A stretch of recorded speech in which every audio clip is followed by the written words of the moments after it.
centre of Suffolk, at Parham near Framlingham, and I'm at the home of Genevieve Christie. It's a real pleasure to see you again, Genevieve. And we're going to be talking about cultural change and ideas of creating new forms of public realm, festivals and activities of that sort. One of your great creations has been a free festival in Lowestoft. Yes. Which is why I happened also to go to school, so it's a kind of old hunting, haunting ground, I suppose you would say. So tell us a bit about how the festival came to be set up, and that's an amazingly big public realm thing. You know, it wasn't something just for a few people, it was something for a community as a whole, wasn't it? Yes. Isn't it? I mean, it is. Yeah. It is. It grew out of the publishing work because doing the publishing led us to then producing some literary festivals in this more sort of East Suffolk area where there's Aldborough festivals, Snape Maltings, you know, that kind of already, I would say, cultured demographic to some degree. And we were able to add value in a way in a literary sphere through producing some interesting festivals that we called Flipside.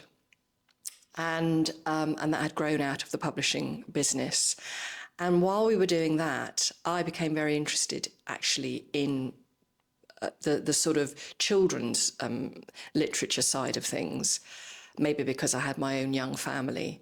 And I did a piece of work where I wanted to see what the sort of literacy levels were like in Suffolk. And I got a grant, and that work took me to Lowestoft. In fact, some people sort of said, please go to Lowestoft, because there's such a sort of lack of provision, a low offer culturally for the people of Lowestoft. And so I went to Lowestoft. I'd only ever been really, you know, for things like the orthodontist.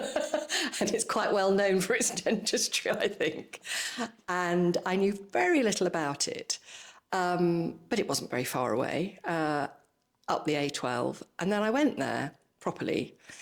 And I couldn't really believe how different it was from the environment I was living in Suffolk. It's a big town. It's the second biggest town in Suffolk. It's got over 70,000 people.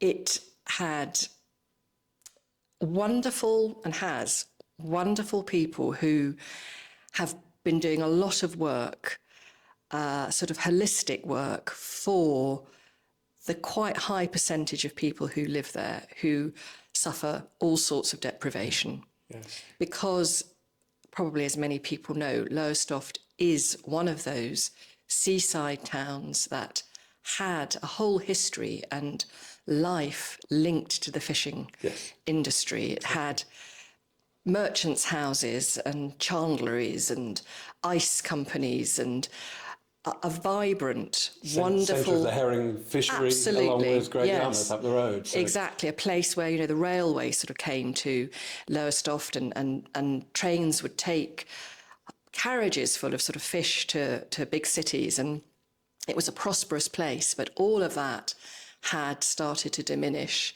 at the end of, you know, the last century, probably from the middle of the last century. So end of the herring was the early 60s, really. That's when they were. Yes. They had gone from the sea by then, and that a bit like kind of mining towns in the north or Rust Belt towns in northern US, or former models of success fall suddenly, abruptly, very often. Yes. Plenty of signs that that's going to happen, but our responsiveness is often slow. But then how do you reinvent a new way of seeing the world? That's right. And then you see families, people who are nostalgic for a past that can't be reclaimed and haven't really got a stake in the future.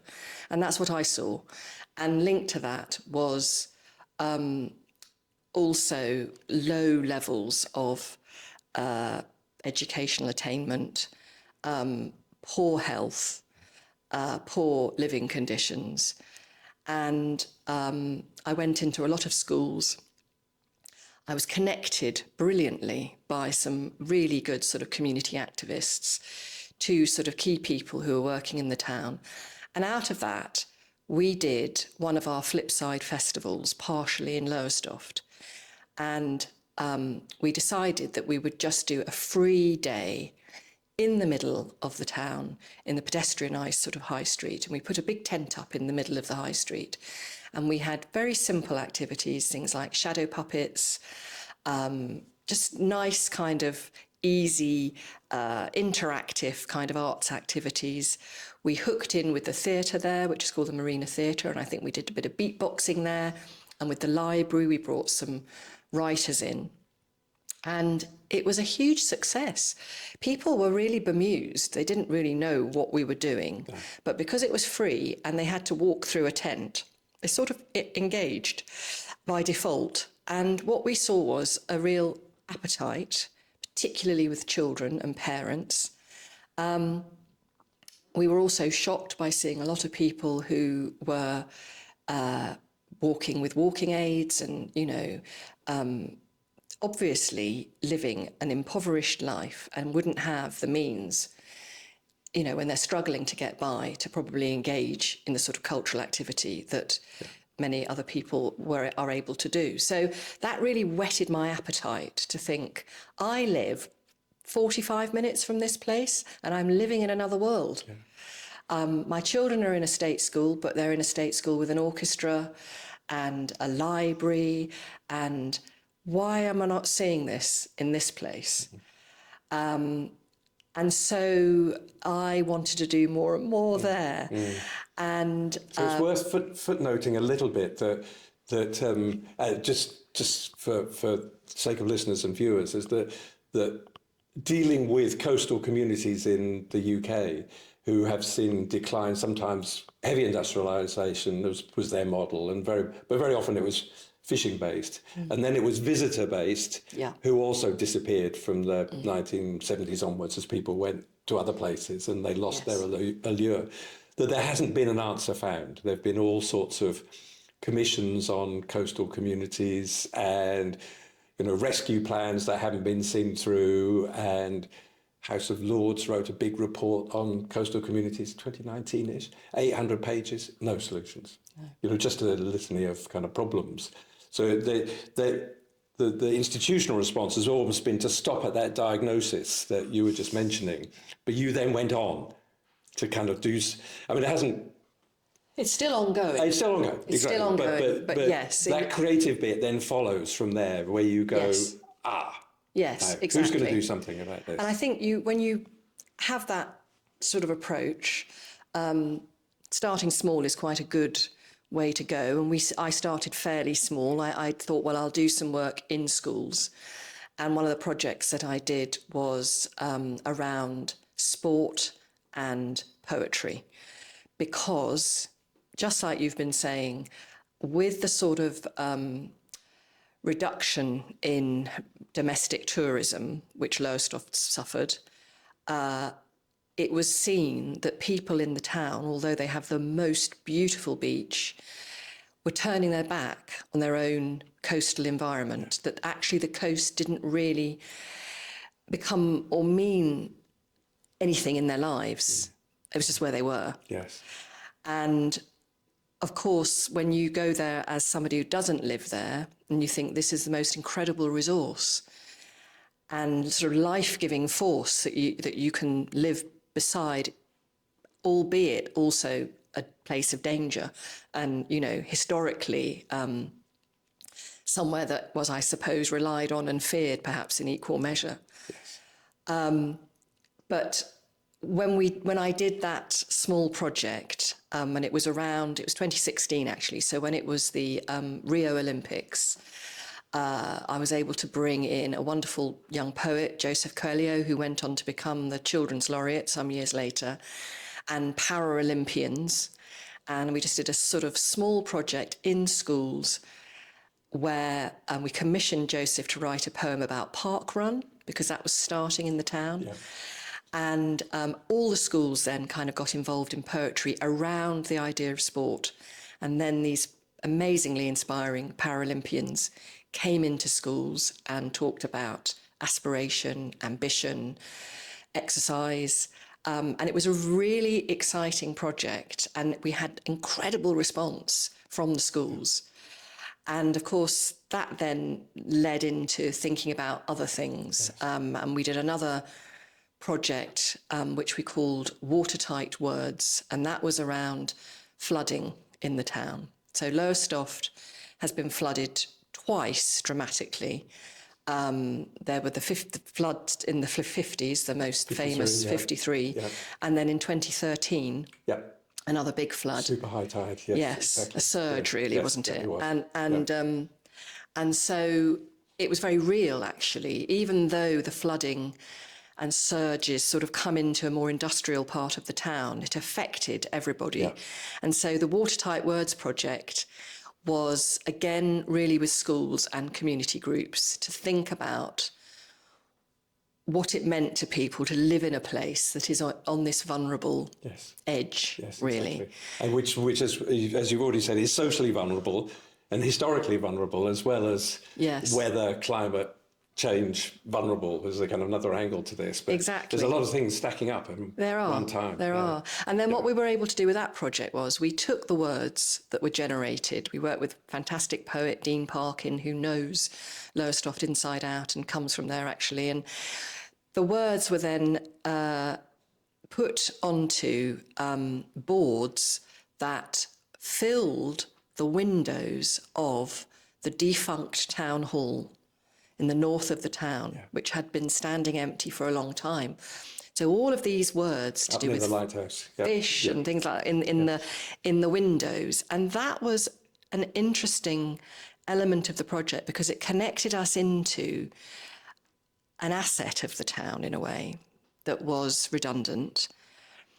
But the idea of working in place and with physical assets, I suppose, or, parts of the heritage of the town and the town itself and the town's geography started to become something that I was interested in. And do you think that's a way, I hadn't really thought of it that way, there's something about the specificities of place. So there's Lowestoft's history, the fishing and the domestic visitors, and as hence First Light, the most easterly point in Britain. So if one starts to deal with the unique assets of a particular place, actually that can lead to the building up of pride, which is something that's beaten down through long periods of social inequality, job loss, opportunity, aspiration. But if you can go to those assets and use them to create a different way of seeing the place, that's a starting point for something. Absolutely, and that's exactly what we then did. There was a sort of energy in the town at that point, like 2018, I think to do actually with councils kind of being realigned and some new thinking going on. And there was some thinking about trying to improve the physical kind of design of the seafront. Again, looking at this sort of lack of engagement really that people were having with their own town and their own beach.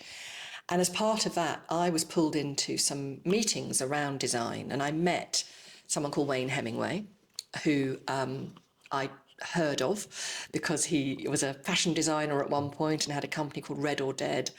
And then I read, that he had a design company. And through conversations with him and with the council around the sort of physical regeneration of the town and plans for it, and a parallel conversation was conducted around how you have to animate a place. Yeah. You can't just, do wayfinding or renovations. You have to think about how people actually can operate and interact. And that is when the idea for something that would be about community coming together and trying to make a more cohesive community started to sort of generate. And at that point, the narrative around Lowestoft was still quite negative, and it is, the sort of end of a line, really. Literally, yeah. But that was the sort of narrative. Why would you go there? And, it is the end of the line. There's nothing beyond it. Whereas, of course, it's also the most easterly place in the whole of the UK. And that realisation that Lowestoft was sort of, in a way, shining this really great fact, hiding it, I should say, not shining a light on it. We thought, gosh, this is, especially Wayne, being a sort of branding person. It was like, well, my goodness me, this is what why you search is for. everybody talking about this wonderful fact? And then coming up with the name First Light really helped, because it is where the first light comes. And it immediately gave us a sort of USP to think about, okay, let's try and create an event that will bring everyone to this beautiful beach at midsummer. Let's do it in midsummer. Yeah, do it on the day of the summer solstice. Exactly. As close as we can. And then that gave the sort of open door to a lot of creative thinking about what a festival like that can really have as its, fundamental kind of framework, which for me, as the kind of artistic curator, as well as sort of leading the organisation now, really always comes back to the location and the geography, the sort of land, sea and sky, and what will inspire, from that, what inspires a programme. So that was, the first one was in 2019. Yeah, exactly. It was good. It was fantastic, gorgeous. And the on the South Beach, as called, so the beach with the large area of sand. So there is this kind of beauty to it as it stands alone by the cliffs. And I remember walking along there once, actually one of the walks that appeared in This Luminous Coast in the book. And the beach was empty, and it was towards the end of the day. And there was a father with two young children, and they'd just got off the train, clearly from Liverpool, a strong Liverpudlian accent, come right across the country. And one of the kids said, Dad, are we allowed to go on the beach? And so suddenly it kind of brings into sort of sharp response about what is in the public domain, what is the public realm, how are we allowed to use the commons, do they even exist anymore? I don't even know what a kind of common area is that welcomes me on. So I thought that the festival, in being a free festival, I mean, there's a kind of certain vibe about that in itself, on the longest day, on the day when the sun is coming up at about just after 4 o'clock in the morning, isn't it? Was simply gorgeous. So could you paint the picture of the Pakefield man? Because there are symbols that come with, obviously, these symbols change over time, but that was the first one, wasn't it? Yes. There's music and there's dance and there are tents and there's stuff on the beach and on the cliffs, and there's all sorts of things happening.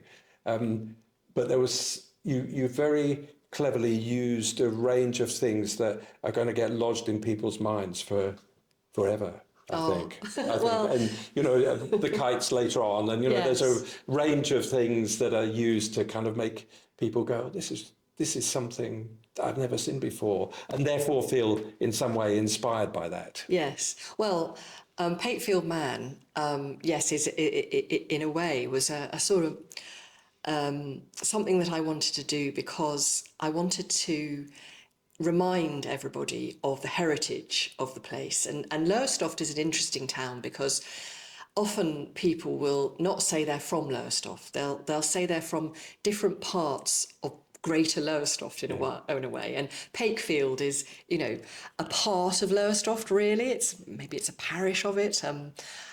Sorry, Lowestoftians, if I'm getting that wrong. Well, I think it's kind of at the southern end, and it's the southern end. People in it will feel separate, but that's also right. on the but map, it all sort of comes, and it's very beautiful. It's got a fantastic part of the beach, and it's also where some incredible archaeology has been done and discoveries of real sort of evidence of ancient humans and worked flint, and I wanted to sort of remind people of that. And so I thought having a figure of Pakefield man, of like the early humans, would be fun. And actually in 2019, it's just, it shows you how, in a way, you do these things from a creative sort of impetus, not really thinking things through altogether, but we stuffed this wonderful, almost like an armature of an ancient man holding a sort of staff with straw, and we set him alight.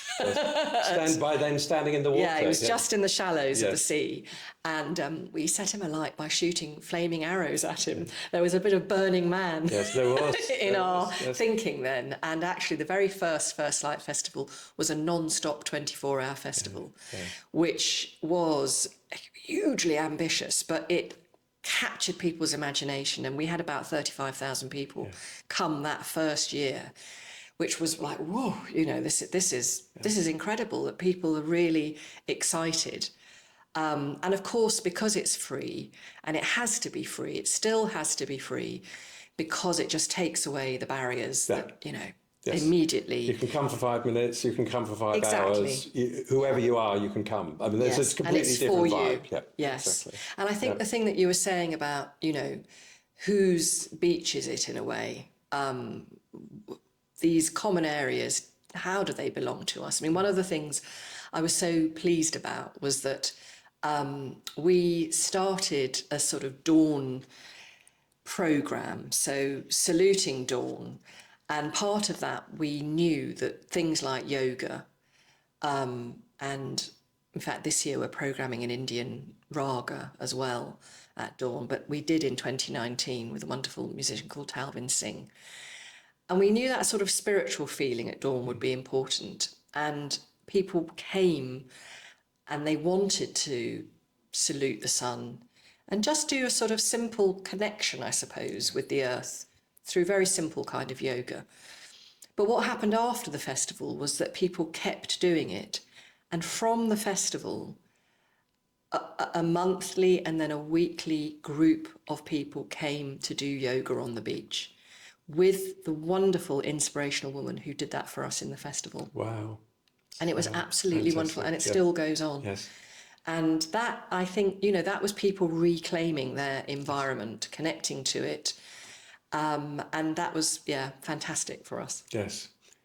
I remember having a gig a speaking gig at 2:30 in the morning, and that 24 That's hours. right. So You've been, it was some of the most amazing kind of feeling doing all of that. And as you said, the burning figure in the sea, and then the boats bringing breakfast, rowing boats bringing breakfast onto the shore.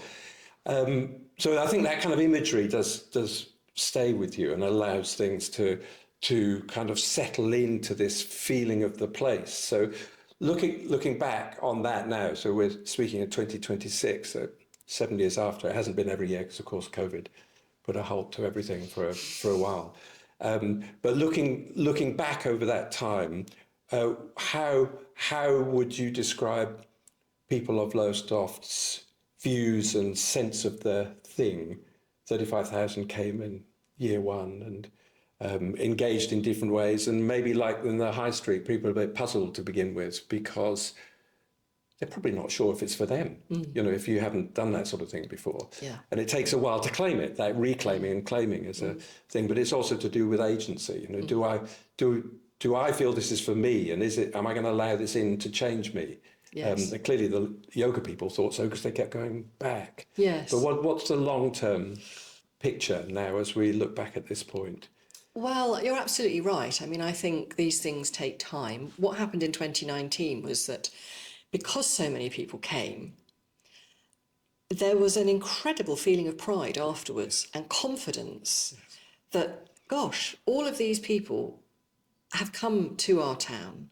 And also those of us who have come from the town to be part of it have seen these people enjoying our town.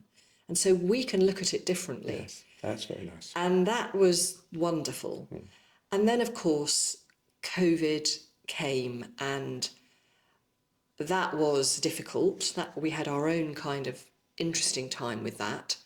But in the ensuing years, what we try and do always is integrate into the festival a lot of projects that are key to the sort of standout moments of the festival. So we do a parade, and getting the parade, you know, up and running takes months, and you're working with multiple community groups, artists, creating costumes. We have a theme. We go into schools. We work with other organisations who maybe can talk about, you know, the science of the theme. For example, this year our theme is the moon. Appropriately, there's a lot of moon stuff going on in 2026. And all of those things mean that you're connecting with, whether it's children, then you're connecting with their families.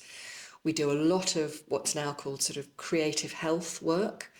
And so it's important that we're working with groups perhaps who are for singing and movement for people who are experiencing Parkinson's or who have, you know, breathing issues, asthma, lung health issues. There's a lot of good work going on in that space. And so we work with those groups, and that knits us into other organisations who are doing fantastic work with those groups. And then those organisations, So you're pulling we them work in, with yeah. many partners. We couldn't do our work without scores of partners.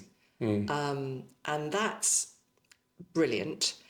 And I think a place, you know, you're sort of holding multiple views of things all the time. But we do know that if we weren't there, there'd be a lot of upset. Yeah. I think. You know, Yes. I think there is a pride in First Light. Yes, exactly. And of course it leads on to other things. We've been doing many other things now that the festival has led us into lots of other projects and work.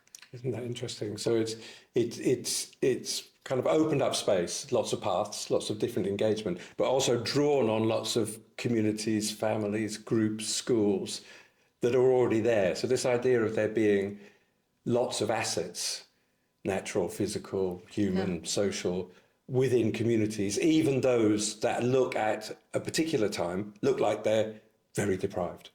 Absolutely. And indeed, economically, may still be very deprived because a lot Yes. of places are suffering. So I don't think anybody, or I'm sure we're not saying that a festival is going to be the thing that changes everything. But something's got to start with all of this. And so-called regeneration programs and renewal programs have so often failed to do anything significant for the people who live there. They might have set up a few businesses or built a few buildings, but this is a different kind of model of regeneration, isn't it, really? And I think it's a long arc.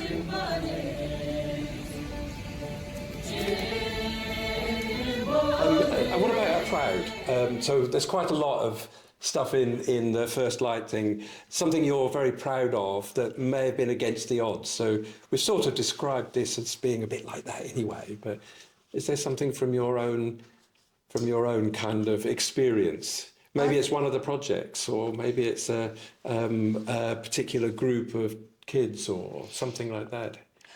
I think it is one of the projects actually, and it goes back to COVID. So after we'd had that initial success with First Light, we were busy thinking, great, you know, we'll apply for grants and we're going to do, you know, the next festivals. And we were successful in getting grants and great support from, you know, public bodies. And then I can remember sitting there in March, you know, 2020, and everything was falling into place, and then thinking, this isn't going to happen, is it? And then obviously there was a hiatus. We were able to work with the great support actually of our funders to keep working in different ways with the community.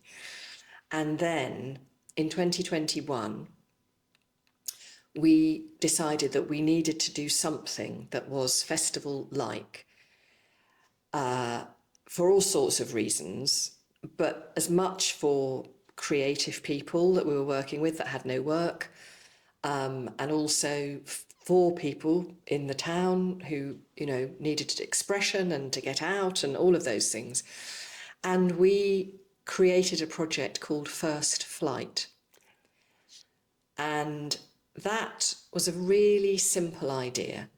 It was about urban nature, really.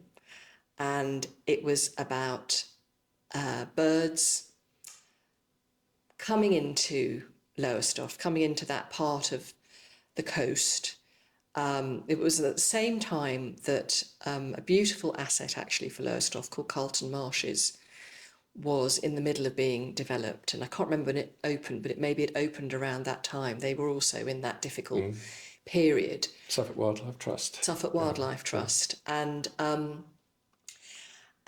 my creative husband, actually, because we were all, in our own homes thinking about working online with each other. And we thought about this and we thought, well, why don't we just do a really simple idea where we make a flat pack sort of bird box and we can give that to schools. Every child can have a bird box. Community groups can have a bird box and artists can have a bird box.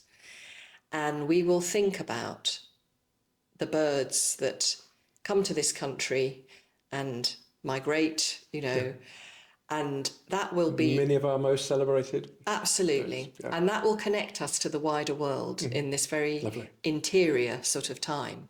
And also everyone can express themselves.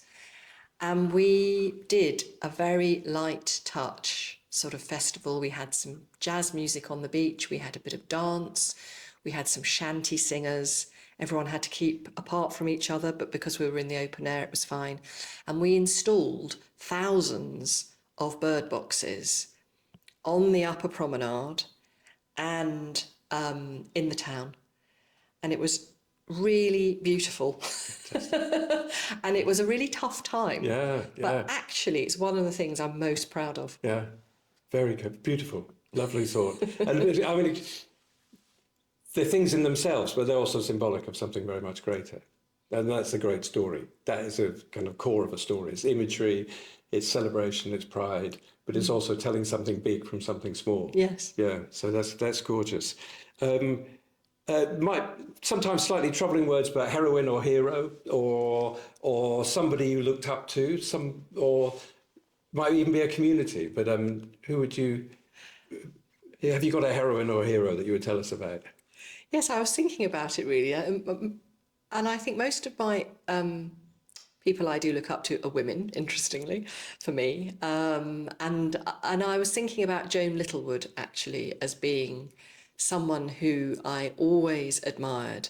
I'm not a theatre maker, but I remember when I was interested in film, actually, and the film A Taste of Honey being, a seminal film from the 60s and a social, a bit like Cathy Come Home, one of those kind of social films that made a huge impression on me. And Joan Littlewood, when she did A Taste of Honey, her work with Brecht, and how she worked with the children of Stratford in London in a way that had never been worked with before, to create some really fantastic theatre and make people rethink what theatre can be, I find incredibly inspirational. So I think she is a heroine of mine. Yes, very good. I'm thinking of Brecht. He said in 1939, in the dark times will there be singing? He said, yes, there will also be singing about the dark times. And that's kind of like the singing is the song, is the story, is the celebration, is the kind of coming together. And those were, he was saying that from Germany, obviously. Yes. So they were dark times. Yes. And, however bad it looks, all we can do is come together to kind of find ways of doing things. So Joan Littlewood, excellent. A book or cultural item that you want to talk about, or more than that? I brought 2 books. Brilliant, lovely, excellent, yes. This is a book that actually my daughter's partner Sorry, up to the camera, gave me. It's called The Gardens of the British Working Class. And I suppose I don't know it, actually. I'd highly recommend it. It's by Margeret Willis, I think you say. It's not a new book. It was published in about 2015. And it goes back to what you were saying, really, about the idea of common land, public realm, enclosure, and creativity in place. I love gardening and growing things. And I feel my most true self, I suppose, and at ease with myself when I am outside in my own garden. And I'm very lucky to have a rural garden. And this book charts the sort of gardens of people who sat outside of the establishment of gardening in the earlier centuries, who were cottage gardeners, and then in the Industrial Revolution, how space was so, sort of limited for people to grow, and yet they managed to grow. And then taking you all the way through sort of time like post-war, post-Second World War, when there was such little housing for people and prefab housing was created, but actually then plots were bigger and people had a garden. And initially how they would only grow vegetables if they were living in a prefab, but then as time went on, they would grow flowers. It's a beautiful book. I find it so interesting. It's a perfect book for me. Brilliant, lovely. I'm reminded of the space at houses, that's like the outside houses, but in Hull, the fishermen of Hull, who are deep water fishers rather than herring drifter fishers for Lowestoft, many of them, large number of people in Hessel Street, in this kind of area where they were, kept doves. So they kept dovecotes. Yeah. So back-to-back house, outside loo, Yes. but a place where the fishermen would come back from the horrors of the deep waters and look after their doves. Yes. And there's something similar to the garden as well. Absolutely. It's a place of refuge, Yes. but it's also creative as well. Yes, I think so. Which is lovely. Yeah. And you also. And I've got this other book, which is a book called A Tonic to the Nation. I love the jacket. I think it's the most beautiful design. Yes. It's a book about the Festival of Britain in 1951. And I've found it a source of inspiration in lots of ways. It's about all the people who were involved in putting the festival on. And then it has chapters about the different aspects of it. And there's a section, I'm just going to try and find it because I thought I had put a little card in it. Here we are. I was very lucky in my life to meet several times Hugh Casson, who was, one of the architects of the director actually of the Festival of Britain. And he was a most charming and gracious man, and obviously quite elderly when my husband and I knew him. But there's a chapter here where he writes about being part of and at the centre of the Festival of Britain and all the ups and downs of it. And right at the end of it, there's a lovely sort of paragraph where he basically says, was it all worth it? And hopefully. Well, he says, was nothing left but a deserted, beaten-up building site, a tatty funfair in Battersea Park, a well-meant piece of redevelopment in Poplar, and a decorative style to be expressed in artefacts that were too spindly, too multicoloured, too overwrought. It would be easy to think so, easy and wrong. And then he sort of talks about, in a way, that this ephemeral festival, that came and went, it did mean something. Yes.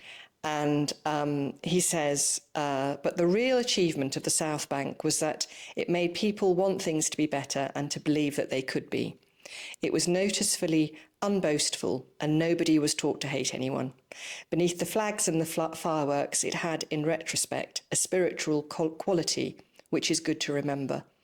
And that really resonates with me and other people who make festivals, probably. Yeah, exactly. That, you're creating this thing, it's not going to last. Yeah. It's a moment, but there's sort of more to it, and you hope part of that is something that stays with people. Yes. Well, the Festival of Britain is now well known as a moment in history to kind of bring people together not long after the Second World War, and so it has kind of carried by reputation things forward. Absolutely, and I think, you know, the design of it, the way it gave artists real opportunity to be expressive, to demonstrate that a country can be a creative and cultural country and be proud of that. Exactly.